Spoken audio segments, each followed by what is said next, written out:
This is The Dancing Shoes from a 1904 edition of Grimm's Fairy Tales. This book is in the public domain and may be freely used by anyone.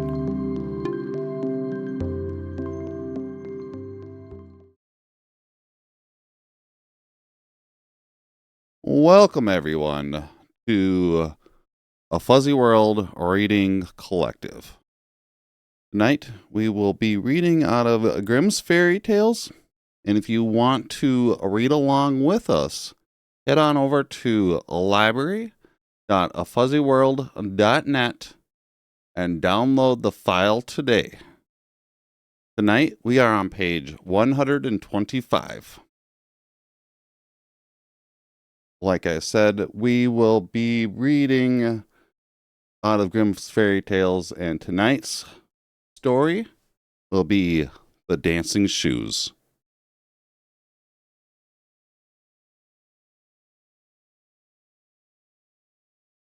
The Dancing Shoes.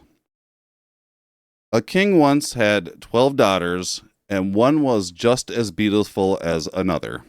These 12 beautiful daughters all slept in the large hall of the castle, where their beds stood side by side.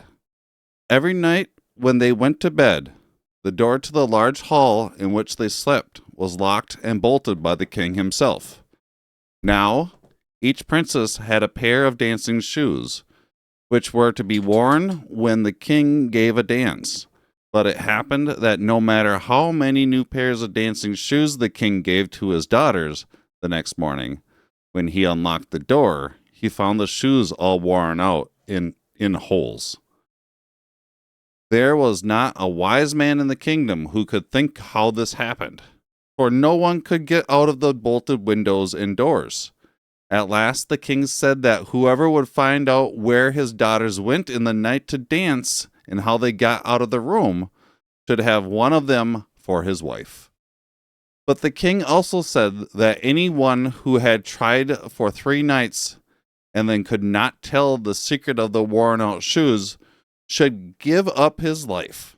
In spite of all this, it was not long before a prince came to the kingdom who wished to try and find out the secret. That night, the young man was placed in a room near the hall where the maidens slept, and a door also left open so that he could follow them if they should go away to dance. As soon as the prince lay down to watch, it seemed as if lead had been placed on his eyelids. He could not keep awake, and in the morning the dancing shoes were found even more worn than usual. The second and third nights the same thing happened, and then the prince was put to death without the least of pity. Even this did not keep other young men from trying, but they all lost their lives. Now it happened that a poor soldier who had been wounded and could not serve any longer in the army was on his way to the town where the king and his daughters lived when he met an old woman. "Why are you going to the town?" she asked. "I don't know," he answered, "but if I have no better luck, I may try to find out where the king's daughters go every night to wear out their slippers." "That is not so very hard," said the old woman. "All you have to do is keep awake, and if you do not drink the wine which they try to give you, you'll have no trouble." She then gave him a little cloak and said, "When you wear this cloak, no one can see you, and you can easily follow the king's daughter as they go to their dance." Her good wishes gave the soldier courage, so he at once went before the king and told him he would like to try to find the secret to the dancing shoes. The king was glad to see the soldier, and in the evening, as bedtime came, he was led to the little room. When the king's daughters came to bed, the oldest brought to him a goblet of wine. But the soldier had tied a piece of sponge under his chin, so that as he put the cup to his lips, the wine all ran into the sponge, and he did not drink a drop. Then he lay down, and after a little while began to snore, as if he were fast asleep. When the 12 maidens heard this, they began to laugh, and the oldest said, There is another goose who does not care for his life. Then the maidens arose, put on their most beautiful dresses, and danced about for joy, all except for the youngest, who said, I don't know why it is, but I feel as if something were going to happen. You are always afraid, cried the oldest daughter. Do you think that after we have fooled so many kings' sons, we shall not be able to take care of this soldier? When the princesses were all ready, they came in and looked at the man.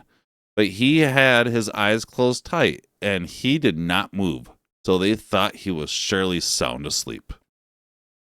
Then the oldest daughter went to her bed and struck it gently. All at once it began to sink down into the earth. Down and down it went, till a flight of stairs was seen leading into the darkness.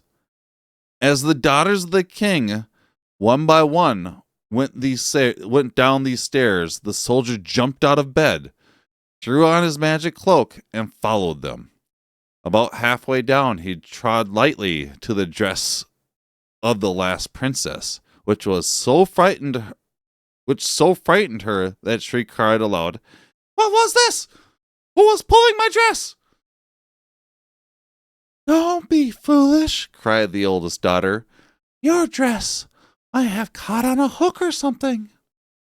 When they came to the bottom of the stairs, the soldiers saw bright green fields through which ran a road with beautiful shade trees on either side.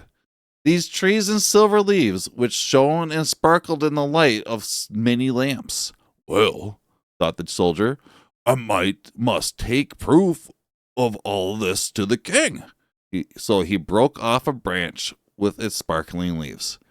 As he did this, the branch gave such a crack that the youngest princess cried out, I am sure there is something wrong. Did you hear that noise?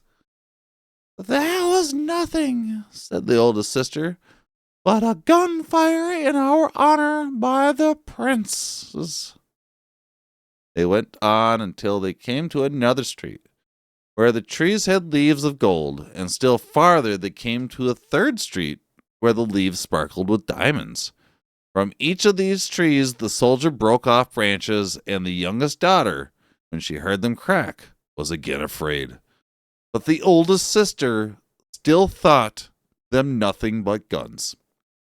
Before long, they came to the shore of a lake, on which lay 12 pretty little boats, and each boat sat a handsome young prince. As the 12 maidens came up, they took seats in the 12 little boats. Now the soldier, all unseen, took his seat in the boat with the youngest princess.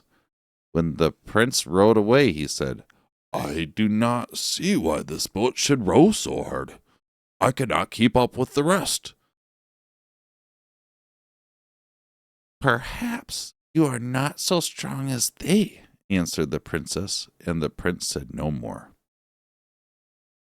The soldier now saw before him, on the other side of the lake, a noble castle bright with lights, and strains of sweet music came over the water. When all had landed, they went to the ballroom, where the maidens were soon dancing with life and spirit. The soldier, wearing his little cloak, danced among them unseen, and often, when a glass of wine was brought and placed on the table, he would drink it while no one was looking. This made the youngest princess feel that something was wrong, but the others made fun of her. The maidens danced and danced until all their shoes were quite worn out. Then the princes rowed them back again over the lake, and the soldier went on as before, unseen. As soon as they reached the shore, the soldier jumped out, ran quickly up the stairway to his room, and jumped into bed. When the maidens came slowly up the stairs, they all heard him, snoring loudly, and the oldest said, At least there is no danger from him. So they took off their beautiful clothes and soon were fast asleep. Now the soldier did not say a word of what he had seen, for he wished to go again to hear the music and see the beautiful castle across the lake. So he went with the 12 princesses on the second night and again on the third night, and each time they danced till their shoes were worn out. On the third night, the soldier took a golden cup as further proof of what he had seen. The morning of the third day, the soldier came before the king, bearing the 3 branches which he had broken off and the golden cup. The king then said, How is it, sir, that my 12 daughters have worn out their dancing shoes each night while you have been watching? My dancing with 12 princes, answered the soldier, in a castle built under the ground. Then the soldier told the king all he had seen and gave him the 3 branches and the golden cup. When he had heard the soldier's story, the king sent for his daughters and asked them if what the soldier said was true. They saw at once that they had been found out, and they could not deny anything. When the king asked the soldier which one of the 12 princesses he would take for his wife, and the soldier answered, As I am no longer young, I will take thee your oldest daughter. So the soldier married the oldest princess, and when the king died, he left him his whole kingdom.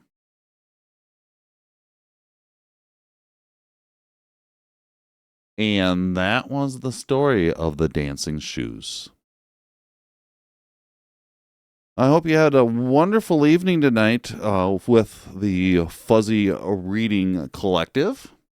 We do this live every Monday night at 11 p.m. Just head on over to library.thefuzzyworld.net for more information. Have a wonderful evening.